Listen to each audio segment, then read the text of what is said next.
Hi, it's Rebecca. Today I want to talk about why you should activate the right side of your brain. We typically live in a culture that is very linear, very left brain in its thinking.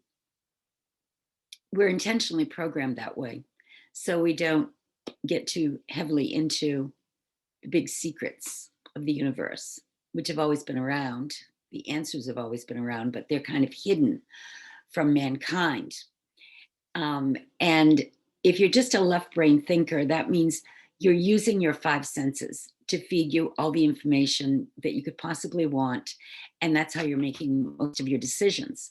Now, the right side of the brain, which is where the creativity, the spiritual sense, the critical thinking, the higher self, your connection to God, all of the good stuff is in the right side of the brain when you activate it. It's connected. Also, the pineal gland is in there, which is your third eye.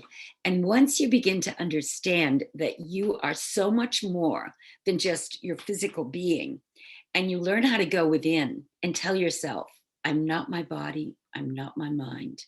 And you really calm yourself down to the point where you forget that you have a body and you forget that you have this human mind that's always chattering away, you begin to understand that you can ask questions and listen and get answers. You can go within and activate your spiritual power in that, say, you're having a relationship problem that you'd like to correct. You can actually go within and remotely influence someone by holding really positive, loving, strong, good thoughts of how you desire them to be in a harmonious way, and it will affect them in a very positive way. And they might turn around and start acting completely differently when you're around them, or they might disappear from your life. There's always that possibility too. But whatever, if you're operating from the higher levels that we're able to go to, our higher self, and you're living more in the love frequency, you will be able to live life much more harmoniously. And that is done by meditating, going within.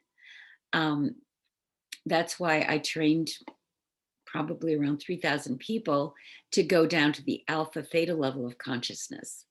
When we're walking around with our five senses activated, we're at beta, which is a different level of consciousness, where we can operate in the three-dimensional world. But if you really want to tap into your intuition, your higher self, you need to get down to alpha theta. It's a slower brainwave. It's more subjective. That is your subjective consciousness.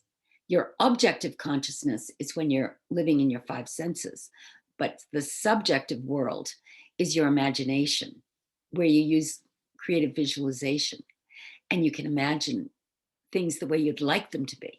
And the more real you make in your imagination what you would like things to be, the more easily they will manifest into your experience, because there is no difference between your subjective consciousness and the way you feel when you're visualizing something and when you have your eyes open and you're experiencing life in the 3D world.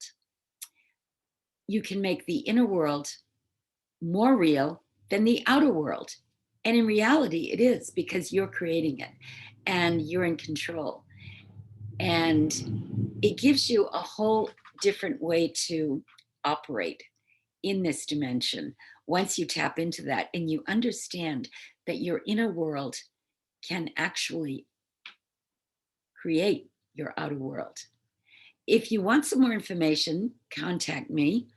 Um, you can go to my website, rebeccatripp.com, to find out how you can get in touch. I also have a book that you can buy at a discount called Secrets of a Metaphysical Flight Attendant.